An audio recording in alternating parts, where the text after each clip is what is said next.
تو ایک شخص نے حضور سے کہا کہ حضور مجھے کوئی وصیت کیجئے۔ حضور نے اسے ارشاد فرمایا کہ تو غصہ نہ کیا کر۔ اس نے پھر کہا مجھے وصیت کیجئے، تو آقا کریم نے پھر فرمایا غصہ نہ کیجئے۔ اس نے پھر کہا، یہ بات ایک بار نہیں، اس نے کئی بار حضور سے پوچھی۔ وہ کوئی اور وصیت طلب کرنا چاہ رہا تھا کہ یہ تو ٹھیک ہے، کچھ اور وصیت بھی کیجئے۔ اس سے ایک تو اس شخص کی ذاتی صورتحال ایسی ہوگی، اور دوسری یہ ہے کہ اس نصیحت کی اہمیت کے پیش نظر کہ غصہ جب انسان کو آتا ہے تو وہ مغلوب ہو جاتا ہے اور بہت غلط فیصلے کر بیٹھتا ہے۔ اس لیے بار بار ایک نصیحت پر تاکید کرنا اور اس کا تکرار کرنا اس امر کی طرف توجہ دلاتا ہے کہ ہمیں معاملات کے اندر بہت معتدل رہنے کی ضرورت ہوتی ہے۔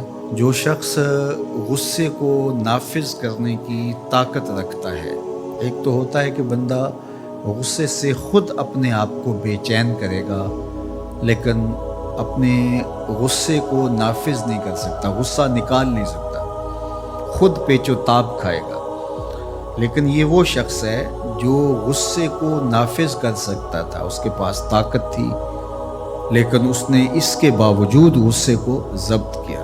حضور علیہ السلام نے ارشاد فرمایا، قیامت کے دن اللہ تعالیٰ لوگوں کے سامنے اسے بلائے گا اور اللہ تعالیٰ اسے اختیار دے گا کہ جنت کی حوروں میں سے جس کے ساتھ تم نکاح کرنا چاہتے ہو، جس کے ساتھ تم رہنا چاہتے ہو، تمہیں اس کا اختیار دیا گیا ہے، اس لیے کہ تم نے اپنے غصے کو ضبط کیا، اس کو نافذ کرنے کی طاقت کے باوجود۔ اور ایک روایت حضرت سلیمان بن سرد رضی اللہ تعالی عنہ سے مروی ہے، کہتے ہیں کنت جالسا مع النبی صلی اللہ علیہ وآلہ وسلم، میں حضور علیہ السلام کی مجلس میں بیٹھا ہوا تھا۔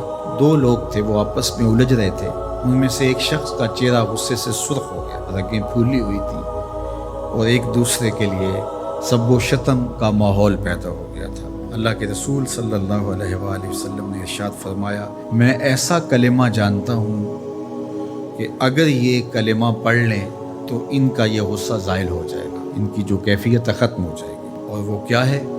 اعوذ باللہ من الشیطان الرجیم۔ یہ پڑھ لیں تو جو ان کے اندر ہے وہ چلا جائے گا۔ تو لوگوں نے اس شخص کو کہا جس کی رگیں پھولی ہوئی تھی اور غصے سے اس کا چہرہ سرخ ہوا جا رہا تھا کہ تعوذ پڑھو، اعوذ باللہ من الشیطان الرجیم پڑھو۔ اور یہ اللہ تعالیٰ نے قرآن مجید میں ارشاد فرمایا ہے کہ جب غصے سے انسان بے قابو ہو جائے تو اس کو چاہیے کہ وہ اپنے غصے سے باہر نکلنے کے لیے تعوذ پڑھے۔ ایک روایت میں ہے، اللہ کے محبوب نے ارشاد فرمایا، تم میں سے اگر کوئی شخص غصے میں آئے تو وہ خاموش ہو جائے، تو خاموشی سے غصے کا لیول نیچے آنا شروع ہو جائے گا۔